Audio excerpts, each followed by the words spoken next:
ਤੋਤੀ ਮਹੱਲਾ ਪੰਜਵਾ। ਮਾਨੁਖ ਬਿਨ ਬੂਝੇ ਗਿਰਫਾ ਪਾਇਆ। ਆਨਿਕ ਸਾਜ ਸੀਦਾਰ ਬਹੁ ਕਰਤਾ।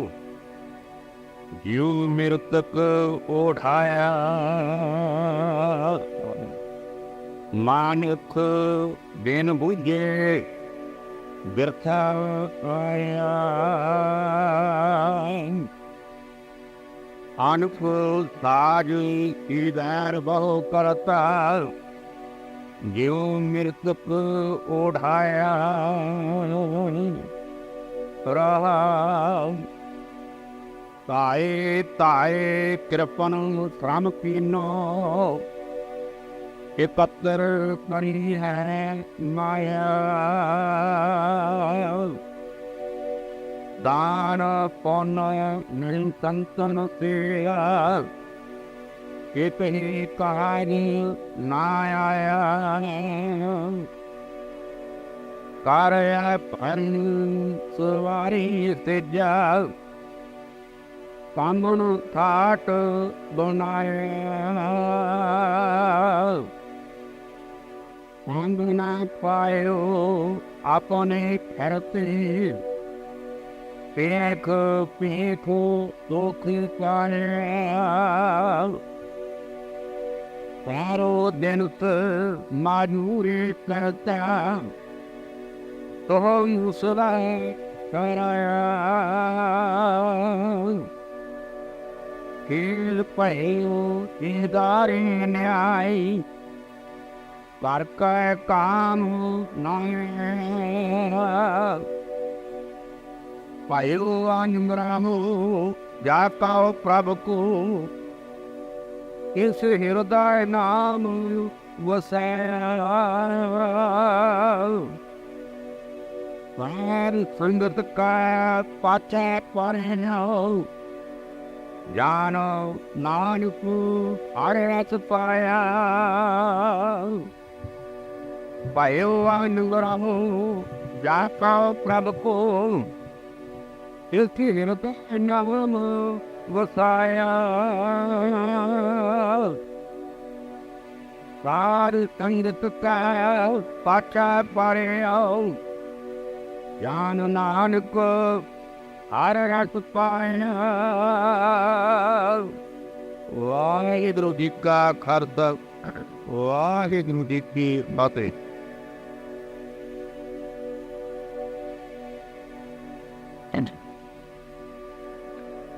ਗੁਰੂ ਸਾਹਿਬ ਸਿੰਘ ਜੀਓ ਕਨੇ ਫਤਿਹ ਕਬੂਲ ਕਰਨੇ। ਵਾਹਿਗੁਰੂ ਜੀ ਕਾ Khalsa. And what is it? ਪਾਵਨ ਪਵਿੱਤਰ ਹੈ ਰਾਗ ਟੋਡੀ ਧੰਨ ਗੁਰੂ ਅਰਜਨ ਦੇਵ ਜੀ ਮਹਾਰਾਜ ਦਾ। ਇਹ ਮਰਵੂਰ ਜਿਹੜਾ ਸੋਚ ਵਿਸ਼ਾਲ ਪਰ ਕਰਮ ਚੱਲਦਾ ਹੈ। ਜੀਵਨ ਦੇ ਲਕਸ਼ ਨੂੰ ਸਮਝੇ ਬਿਨਾ ਜੀਵਨ ਬਤੀਤ ਕਰਨਾ ਵਿਅਰਥ ਹੈ। ਕਿਦੋਂ ਜੀਵਨ ਦਾ ਲਕਸ਼ ਕਿਉਂ ਜੀ ਰਿਹਾ ਹੈ? ਜੀਵਨ ਕਿਉਂ ਹੈ? ਬਗੈਰ ਉਹਨੇ ਪੈਰ ਕਰਾਂਗੇ ਕਿਸੇ ਨੇ ਜੀਵਨ ਦਾ ਲਕਸ਼ ਖਾਣਾ ਪੀਣਾ ਹੀ ਰੱਖੇ। ਇਹ ਇੱਕ ਸਾਧਨ ਸੀ, ਲਕਸ਼ ਨਹੀਂ ਸੀ। ਕਿਸੇ ਦੇ ਜੀਵਨ ਦਾ ਲਕਸ਼ ਪਰਿਵਾਰ ਹੈ, ਜਨ ਸੰਪਦਾ ਹੈ। ਇਸ ਤੋਂ ਅੱਗੇ ਅੱਜ ਤੱਕ ਮਨੁੱਖ ਦੀਆਂ ਨਿਗਾਹਾਂ ਨਹੀਂ ਗਈ। ਇੱਥੇ ਵੀ ਰੁਕਿਆ ਗਿਆ, ਇੱਥੇ ਵੀ ਰੁਕਿਆ। तो ਸਾਹਿਬ ਕਹਿੰਦੇ ਨੇ ਉਹ ਲਕਸ਼ ਨਹੀਂ ਹੈ। ਜੀਵਨ ਦਾ ਇਹ ਲਕਸ਼ ਨਹੀਂ ਹੈ। ਜੀਵਨ ਦਾ ਉਹ ਨਿਸ਼ਾਨਾ ਨਹੀਂ ਹੈ। ਜੀਵਨ ਦਾ ਇਹ ਕਾਰਨ ਨਹੀਂ ਹੈ। ਜਿਹੜੇ ਲਕਸ਼ ਬਣਾਏ ਹੋਏ ਨੇ ਇਹ ਤੋਂ ਸਾਧਨ ਨੇ। ਸਾਧਨ ਨੂੰ ਲਕਸ਼ ਸਮਝ ਲਵੇ तो कुदरती गल है, जब साधन ही लक्ष्य हो गया कोई लक्ष्य से असंगत बढ़ जाएगा, बढ़ जाएगा। तो लक्ष्य नहीं आए, लक्ष्य भूले आए। इसे वास्ते अवतारी पुरुष कहते ने याद करो किसनो लक्ष्य नो। लक्ष्य की है परमात्मा, लक्ष्य की है ईश्वर, ये भूले आए। करीबन करीबन सारी कायनात नो भूले आए। की होया कोई करोड़ां दे विच एक अद मनुख नूं लक्ष्य दा पता है, लक्ष्य की समझ है, नेकियां नो नहीं है। जिसमें नहीं लक्ष्य का वर्ब नहीं है, महाराज कहने ने उदा संसार ते आना व्यर्थ है, फिजूल फिजूल जी रहे हैं, व्यर्थ जी रहे हैं। इस तरह इस विचारधारा नो धन गुरु अर्जन देव जी महाराज आरंभ करते ने। मैं इस करना सार्थक है उस मनुख का जीवना जिन्हों लक्ष्य की समझ है ते जीवन लक्ष्य की तरफ जा रहे हैं। लक्ष्य भी कोई समझ ही नहीं है, कि जब समझ ही नहीं है तो फिर जीवन उस पासे नहीं जा सकता। चंगे चंगे गुनाह नूं असीं सत्संगी कहने, प्रेमी कहने, नितनेमी कहने। इन्हों को भी जीवन का लक्ष्य परमात्मा नहीं है, नहीं। उन्होंने भी साधन नूं ही लक्ष्य समझे हुए हैं कि किसी हद तक वो लक्ष्य परमात्मा है। इन्हों साधन की तरह वरतते ने भी है प्रभु तू ऐ करी, तो ऐ करी, तो ऐ करी। ये नहीं कि वो प्रभु फल मिले, उसका मिल जाना सब कुछ का मिल जाना। तो प्राप्ति सब कुछ की प्राप्ति है। तो कहता है दसुरती सब कुछ खुदा से मांग लिया, खुदा को मांग कर उठते नहीं न आंख मेरे इस दुआ के बाद। कहता है जिस बंदा मैं रब नूं मंगे हुण होर कुछ मंगना चंगा ही नहीं लगता। रब को ही मंगे मैं रब नूं ही मंगे और कुछ नहीं मंगे। परमात्मा को की मंगे परमात्मा को परमात्मा ने ही मंगे। बड़ा सियाना होवेगा, सूझवान होवेगा, यही सियाने है। बाकी सब मेव ने जो परमात्मा को लो और तो मंग लेंदे ने, पर परमात्मा नूं नहीं मंगदे। ते जिहड़े होर मंग रहे ने सब कहते ने मम्मा मांगन हार ए आना। ये सब ए आने ने, बच्चे ने, नादान ने, ना समझ ने। मम्मा मांगन हार ए आना, ए आने ने खिलौने ही मंगने ने। कई दफे खिलौनिया की ममता करके, खिलौनिया की पकड़ करके मां नूं भी भुल जाता, प्यो नूं भी भुल जाता। जरा वड्डा हो गया, खिलौने वड्डे हो गए ने, हुण परिवार करके निरंकार नूं ही भुल गए। हुण पदार्थां करके परमात्मा नूं ही भुल गए। परमात्मा को अगर कुछ मंगण वास्ते भी जाता, किसी मंदिर मस्जिद गुरुद्वारे तो साधना भी करता है, जप तक भी करता है, परमात्मा को मंगता है। परमात्मा ने छोड़ के सब कुछ मंगता, सब कुछ मंगता एक परमात्मा को छोड़ के। जेड़ा जेड़ा मंगता है और जो कुछ मनुख मंगता है, वो तो गुरबाणी कहती है बिना मंगिया ही बिगड़े है। अड़ मंगिया दान देवना, कहो नानक सच संभाल लिए। साड़ी मेहनत कोई संसारी अजाई नहीं जाती, और वो साड़ी काले ने मंगू तो मिलता जाए, बिना मंगिया ही मिलता जा रहा। इस वास्ते साहब कहते ने मांग मांग मांग ਮੰਗ ਨ ਮੰਗ ਸੋ ਇੱਕ ਹੈ ਮੰਗ, ਉਸ ਇੱਕ ਨੂੰ ਹੀ ਨਾ ਛੱਡ ਬਾਕੀ, ਬਸ ਉਸ ਇੱਕ ਨੂੰ ਛੱਡ ਕੇ ਹੀ ਸਭ ਕੁਝ ਮੰਗ ਰਹੇ ਹਾਂ। ਚੰਗੇ ਚੰਗੇ ਸਤਸੰਗੀ ਨਿਤਨੇਮੀ ਪ੍ਰੇਮ। ਮਹਾਰਾਜ ਕਹਿੰਦੇ ਨੇ ਮੰਗ ਨ ਮੰਗ ਸੋ ਇੱਕ ਹੈ ਮੰਗ, ਨਾਨਕ ਜਾ ਕਰ ਪਰੇ ਪਰਾ। ਸਾਰੇ ਧੰਨਿਆਂ ਤੋਂ ਸਾਰੇ ਦੁੱਖਾਂ ਤੋਂ मुक्त हो जाए, उस एक नो मांग। सब कुछ खुदा से मांग लिया, खुदा को मांग कर दुख पे नहीं है हाथ मेरे इस दुआ के बाद।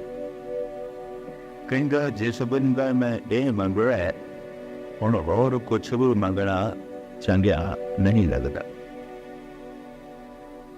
पर परमात्मा लक्ष्य होवे तां ऐसा होंदा है। सतसंग कीता होया किसदा सफल, जिन्हें जीवन का लक्ष्य परमात्मा नो समझ लिया। सतसंग कीता सफल होया। ते जन्म किसदा सफल होया, जिहदा जीवन लक्ष्य तक पहुंच गया। ये दो तरह की सफलता है। पहली सफलता कीर्तन सुनन दी, कथा सुनन दी, जप तप करन दी, दान पुण्य करन दी, सतसंग दे जाण दी सफलता। किस दिन सफलता? गुरु दिन जीवन का लक्ष्य केवल गुरु नूं लग दिता है, परमात्मा तो ही मिल। ये सतसंग का फल मिल गया, समझ मिल गई, पता चल गया। पर संसार ते आया है मिलिया होया जन्म, ये कदों सफल होगा जब जीवन लक्ष्य तक पहुंच गया। एक समझना है, एक प्राप्त करना है। जिन्हों जानना है उन्हों प्राप्त करना है, जिन्हों प्राप्त करना है उन्हों पहले जान। ऐसा कुछ ख्याल मेरे पातशाह ने इस वाक दे दिता है। उस परमात्मा को बिना गो मंगना है तो किसी और चीज़ नूं लक्ष्य रखना है। इस पावन पवित्र वाक विच मेरे पातशाह ने उदाहरण प्रमाण दृष्टांत बड़े सुंदर दिते हैं, बड़े प्रबल दिते हैं। इस वास्ते वो सारे दृष्टांत भी आप जी के सामने खोलिए। लड़ीवार आप वाक नूं सरवण करो, प्यार नाल आखो सतनाम श्री गुरु। टुड्डी महला पंजवा। मानुख विरबुद्धि व्यर्था। मनुख जीवन के लक्ष्य नूं समझे बिना व्यर्थ है। उसका जन्म व्यर्थ गया, ਇਹਦਾ संसार ते आवना व्यर्थ, ਇਹਦਾ जीवना व्यर्थ। ये लक्ष्य का नहीं पता, ये लक्ष्य भी नहीं समझ आती।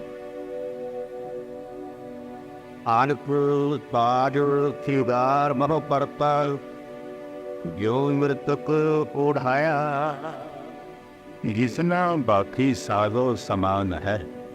जो कुछ भी है कि जितना अपना तन सवारदा है, महाराज कहते ने सब कुछ मुर्दे का श्रृंगार है और कुछ भी नहीं, मुर्दे का श्रृंगार।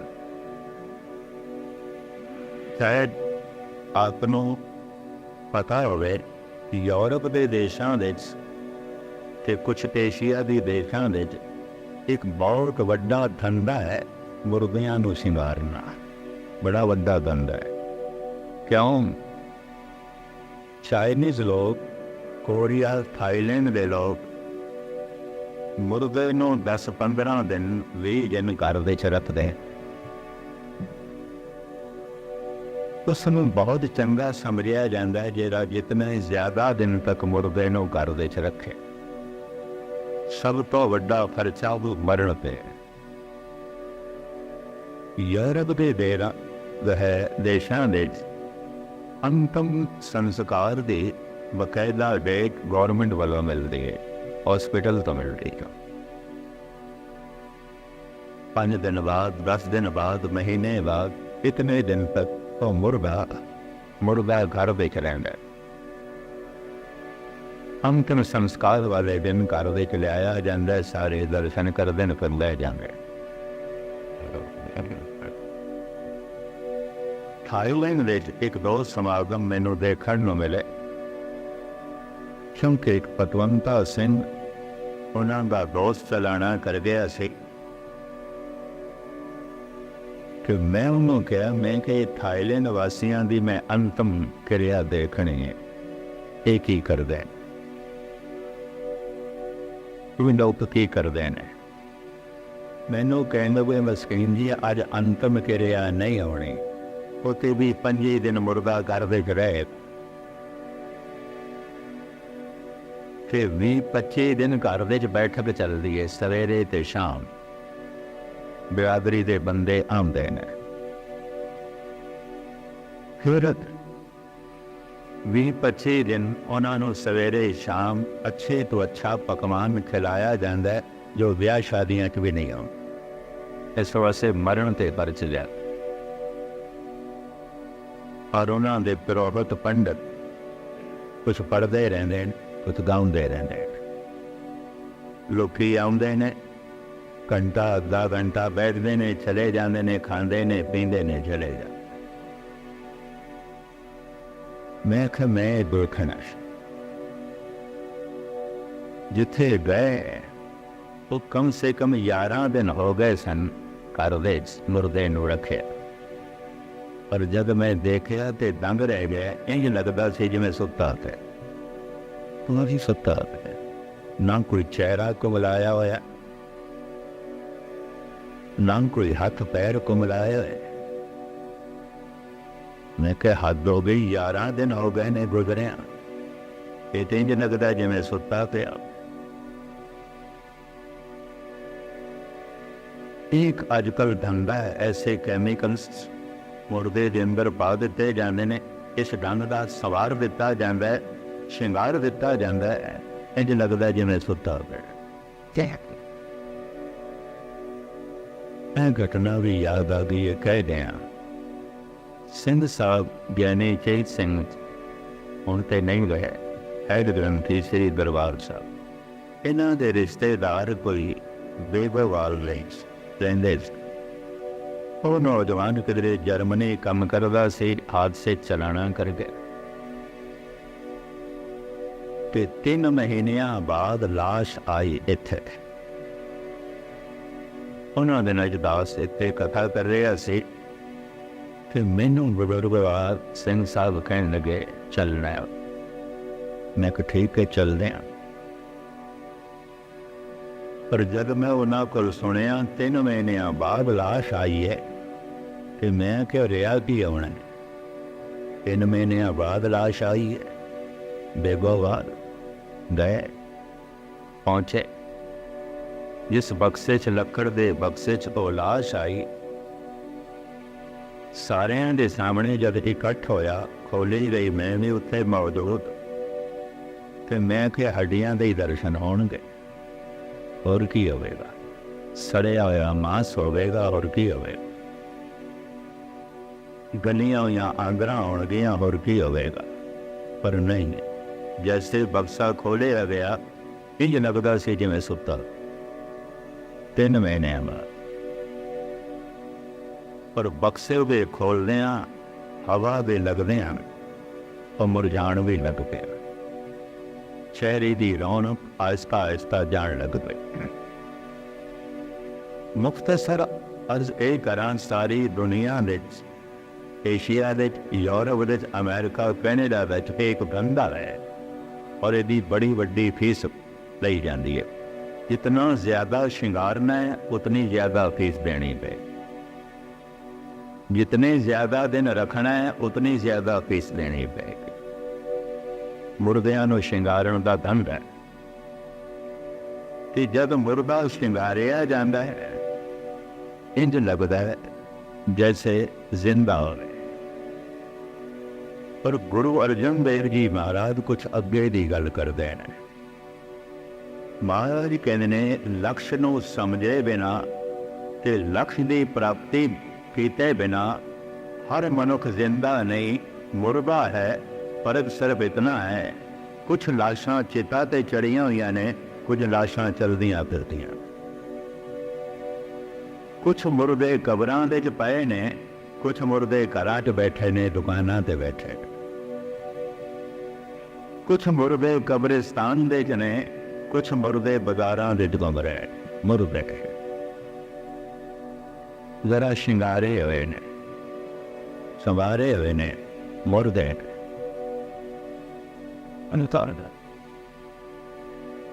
सिर्फ तन दे तल दी जिंदगी दिखाई दे रही है, अंदरों मन मुर्दा है। हुण मैं इस तरह मुर्दे नूं जिवाड़ा बड़ा औखा है।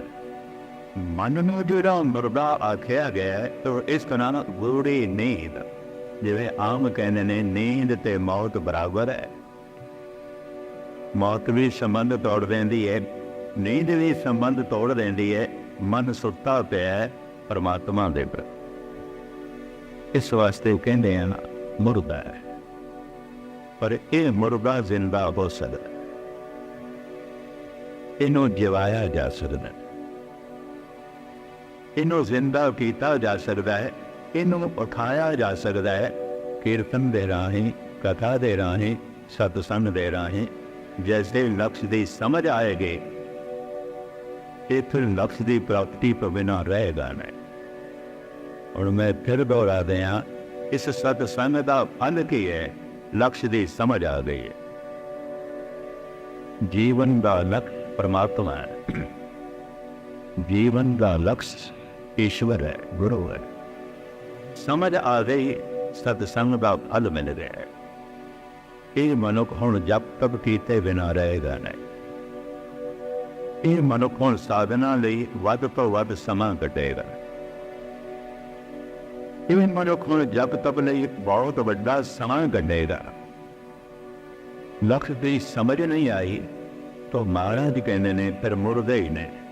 ये मुर्दे जरा चलते फिरते ने, कदी घर दे चाहुंदे ने, कदी बाजार दे चाहुंदे ने, कदी दुकान दे चाहुंदे ने, कदी फैक्ट्री दे चाहुंदे ने। सब चलदियां फिरदियां लाशां। महाराज ऐसा कह रहे हैं। और भी ऐसा फरमान करते हैं, नाम बिना जे ता व्यवहार, गुरु अर्जन देव।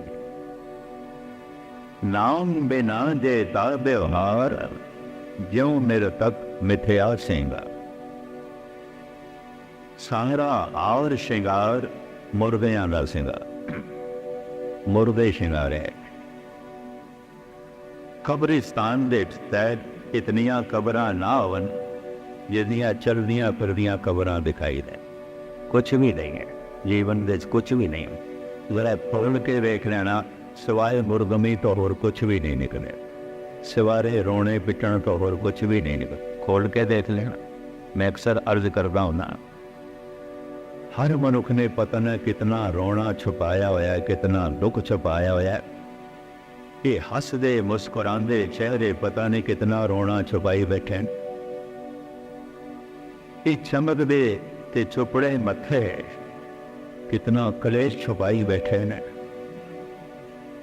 ये घरां दी खामोशी पता नहीं कितने भांबड़ा नो छुपाई बैठी है। दस ये चमदियां फिरदियां लाशां, ये कबरां, ये शमशान घाट। महाराज इस तरह कहते ने, भावें कितना श्रृंगारे है, कितना साजो समान है, कितनी धन संपदा है। महाराज कहते ने ध्यान नाल इसनों विचारना है, मुर्दा श्रृंगारे है, मुर्दा श्रृंगारे, जिंदा नहीं है। जिंदा ते तां हो सकदा सी, सो जीविया जिस मन वसिया सोए, नानक अवर ना जीवे पर नहीं जीवना। बाकियों के मन ते मरे हुए ने।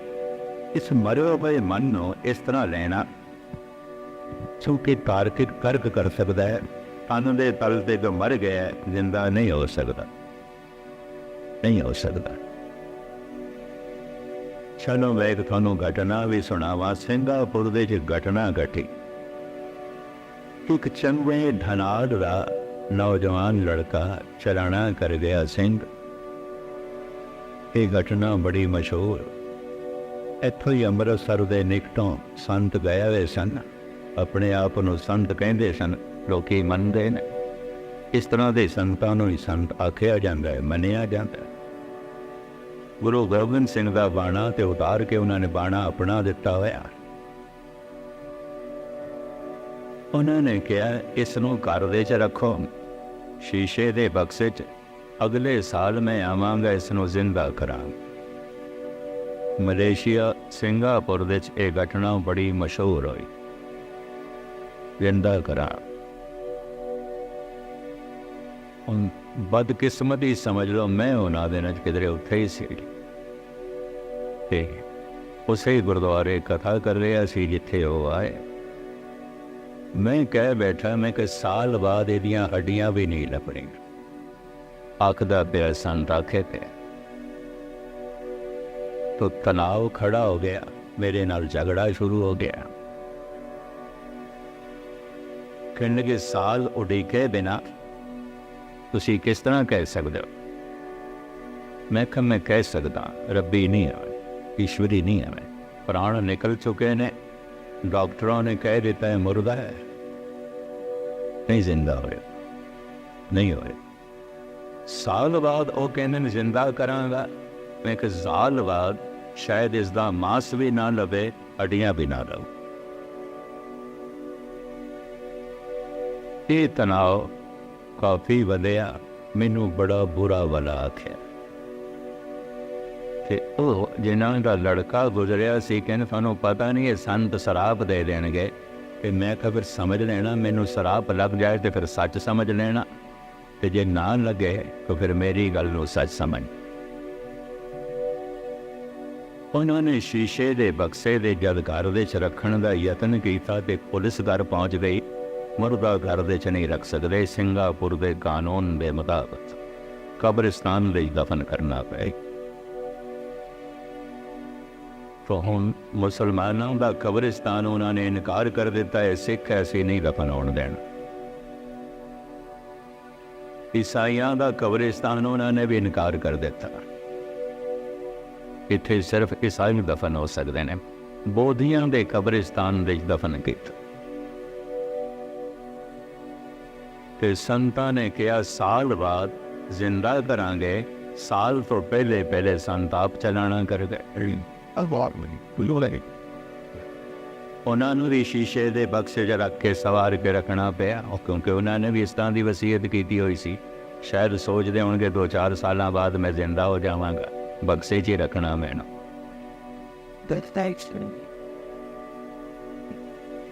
पर चूंकि वो बहुतियां नू अपना चेला बना रहे, चेला बना चुके सन, ते चेले सारे धनवान सन, ते धनवान कोई 100 दे च एक अध कोल अकल होंदी है, बाकी ते अकल नू ताले ला के ही रखदे। बाकियां दी अकल ते बस दाने ही होंदी और कुछ नहीं, इस तो इलावा उन्हों की अकल नहीं होती। माया दारी अत अन्ना बोल इतने अंधे होंगे ने, ना सच वेख सकते हैं ना सच सुन सकते हैं। मैं ये लफ्ज़ भी कहे, मैं कहा थानू गुरबाणी की सच्चाई ना सुनाई दे रही है ना दिखाई दे रही। तो मैं कहा गुरबाणी की रोशनी कहा जा सकता है अंधे हो। अज इस घटना को अंदाजन 25-26 साल हो गए ने, शायद इस तो भी ज्यादा।